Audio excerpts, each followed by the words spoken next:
Wesh la Famax, on se retrouve pour le débrief du match entre Barcelone et Manchester City. Le match de charité qu'il y a eu aujourd'hui, un match de fou, 3 buts partout. Merci à toutes les personnes qui étaient là pour le suivre en live avec nous, on a commenté le match. Donc merci à toutes les personnes qui ont été présentes. Et merci bien évidemment à tous ceux qui prendront 2 secondes pour liker cette vidéo, mettre un petit commentaire pour le référencement et s'abonner si ce n'est pas encore fait et si le contenu vous plaît. Merci à vous. Et on va parler de ce match les amis et tout d'abord je tiens à féliciter les deux équipes, que ce soit le Barça ou Manchester City, d'avoir fait ce match de charité pour récolter des fonds pour une association. L'association est là. Bravo d'avoir fait ça en pleine semaine, 3 jours après avoir joué dans leur championnat respectif et 3-4 jours avant de rejouer dans leur championnat respectif. Bravo à eux. Bravo à eux d'avoir fait ça, d'avoir pris cette initiative. Ça nous a vraiment sorti du football business qu'on connaît et de voir des choses comme ça pour reverser des fonds à l'association, de mettre le match, voilà, tous ceux qui ont pris leur place dans le stade était rempli. Toute la recette va revenir à l'association et c'est très bien. C'est très bien ce qu'ont fait les Barcelonais et les Citizens. Donc respect à eux, bravo à eux pour cet acte, on va dire. Et voilà, c'est vraiment, ça fait du bien de voir des choses comme ça, ça fait du bien. Maintenant pour parler un petit peu du match, au-delà de tout ça, nous on a aussi eu un énorme spectacle entre Barcelone et City. On attendait un gros match des deux et on a eu un gros match, on a eu quand même un gros match et c'est ce que j'appelle un match miroir. Un match miroir, c'est deux équipes tiki-taka qui jouent de la même façon. De toute façon, on le sait, Xavi a pour mentor Pep Guardiola. Il a pour exemple Guardiola et Cruyff. Donc forcément, ça reste un jeu qui... En plus, Guardiola est un ancien Barcelonais, tout ça. Donc un ancien coach du Barça. Donc forcément, l'identité de jeu est à peu près la même. Donc on a eu vraiment un match miroir entre deux belles équipes. Et en première mi-temps, 50% de possession chacun, 6 tirs chacun. Voilà, c'était un truc de fou. C'était un match miroir. Mais au niveau des compositions, forcément les gars, c'est un match en pleine semaine. Donc il y a eu des changements, des joueurs qui n'ont pas l'habitude de jouer, qui étaient là. Je pense notamment à Palmer, je pense à Gomez, je pense à Lewis. Voilà, il y a des joueurs qui n'ont pas l'habitude d'être là. Mais on va parler un petit peu après. Voilà, c'est pas non plus le meilleur match pour juger des performances. Mais on va parler un petit peu de chaque joueur. Et on va parler de Peña. Peña, le gardien du Barça, qui fait une erreur catastrophique, une bourde monumentale pour le premier but de City. On ne va pas lui en tenir rigueur, ça arrive. Il est très bon. En plus, vraiment, je sais plus comment dire, bref, mais je parlais très bien de lui pendant l'avant-match. Et il a fait cette erreur-là. Bon, ça arrive de faire des erreurs, mais bon, sur un centre, relâcher la balle, c'est très bizarre. Mais c'est un très bon gardien. Faut pas lui en tenir rigueur, mais voilà, cette erreur a coûté cher au Barça. Roberto sur le côté droit a été très bon. Il a fait un super match, honnêtement. Quand il joue très mal, faut le dire, mais là, il a fait un super match. Très bon match de la part de Sergio Roberto sur son côté droit. Koundé Piqué, ça a été impeccable. Il y a eu une grosse erreur de Koundé à un moment qui a failli coûter le 2-0. Mais on peut pas le blâmer non plus pour une erreur, ça peut arriver dans le match. Mais la défense Koundé Piqué, ça a été solide. Ils ont fait le taf, Koundé a été très bon, Piqué a fait le taf. Voilà, la défense a été solide. Jordi Alba, je sais qu'il y a débat. Beaucoup de supporters barcelonais ne sont pas fans de lui, trouvent que voilà, il est un peu finito, etc. Moi, je le trouve encore bon. Alors défensivement, c'est vrai que c'est un peu plus compliqué, mais offensivement, il a roulé sur Ferran Torres déjà. Tous les centres venaient de Jordi Alba. Mais voilà, il y en a beaucoup qui le trouvent moins bon. Moi, je trouve qu'il fait encore le taf, qu'il est encore bon même en défense. Il fait des retours très rapides.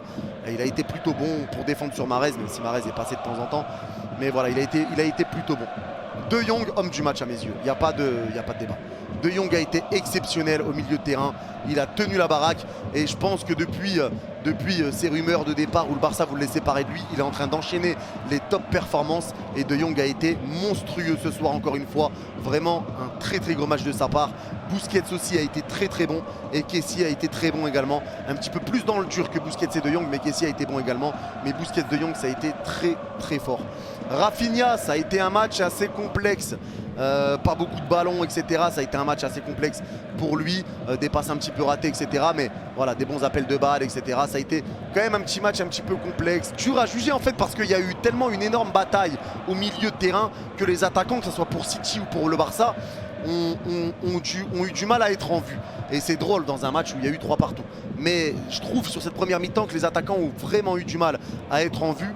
même s'il y a eu le but d'Aubameyang qui a fait plutôt un bon match. Aubameyang dans ses qualités, voilà, lui c'est un finisseur, tu lui mets le ballon, il finit et il le prouve encore.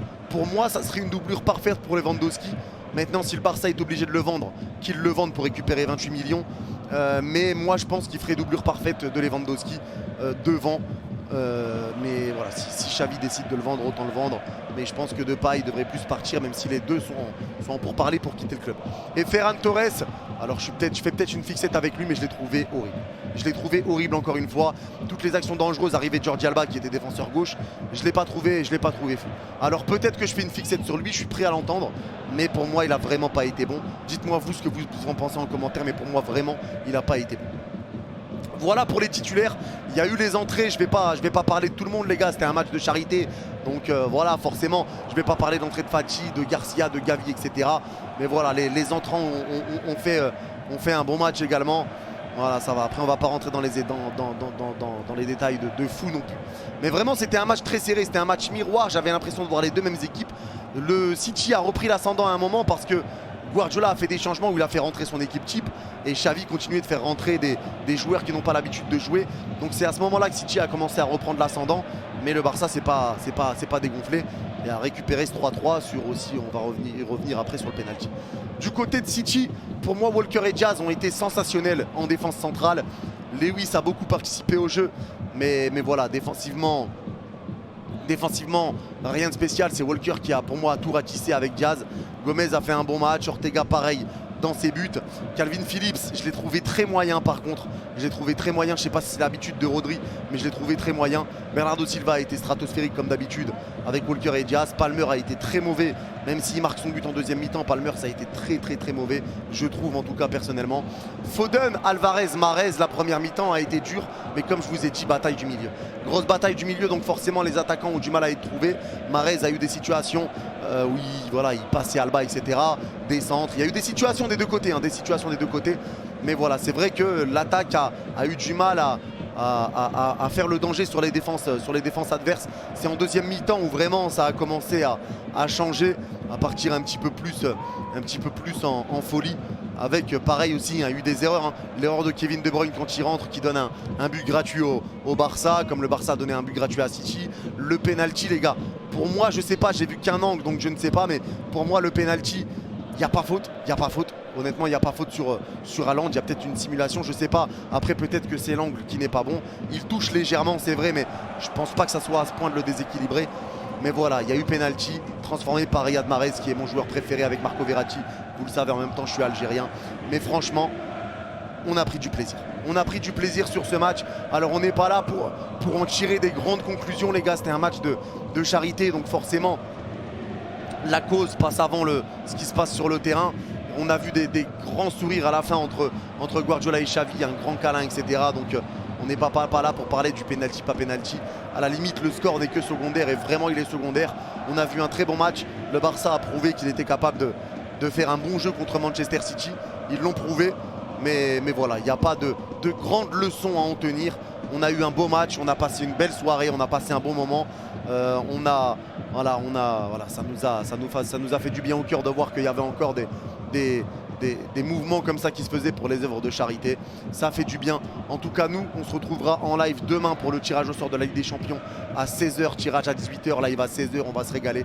Et le tirage de l'Europa League, bien évidemment, vendredi à midi, tirage à 13h et on enchaînera avec celui de la Conference League vendredi également. Voilà, en tout cas, merci à tous d'avoir suivi le live avec moi et écouté ce débrief. N'hésitez pas à me dire ce que vous en avez pensé en commentaire. Prenez soin de vous tout le monde et on se retrouve demain pour le prochain live. Bye bye.